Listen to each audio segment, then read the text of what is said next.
এই দেখ, আমি জাদুর পারফিউম পেয়েছি। এই পারফিউমটা আমি যার গায়ে দিব সে শুধু নাচতেই থাকবে সব সময়। কি সত্যি বলছিস? পরীক্ষার হলে কথা বলছো কেন? চুপচাপ পরীক্ষা দাও। আরে কি আমার ক্লাসে নকল করছিস? এই নে, এইবার চুপচাপ পরীক্ষা দে। আমাকে সব সময় মারে, এনাকে তো আমি পরীক্ষার পরে দেখছি। আরে আরে টাইম হয়ে গেছে, খাতা দাও, তুমিও দাও। স্যার, আপনি আমাদেরকে সবসময় মরেন। এই যে দেখেন, এটা এমন পারফিউম যার গায়ে দিব সে শুধু নাচতেই থাকবে। এটা আমি আপনার গায়ে দিব, এই যে নিন।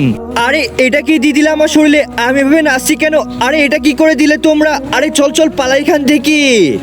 আরে কোথায় যাচ্ছ তোমরা? কালকে থেকে তো 3 মাসের ছুটি, এটা তো বলে যাও। আমি ঠিক কিভাবে হব? 3 মাস পরে স্কুলে এসে অনেক ভালো লাগছে। আরে কি একজন মা কতটা আপন হয়, যাদের মা নাই তাদেরকে জিজ্ঞেস করো।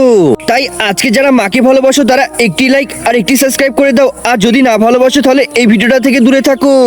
আবে শালারা, তোদেরকে তো বললাম আমাকে ঠিক করে দিয়ে যা। আমি 3 মাস ধরে না খাওয়া দাওয়া করে এভাবেই নাচছি।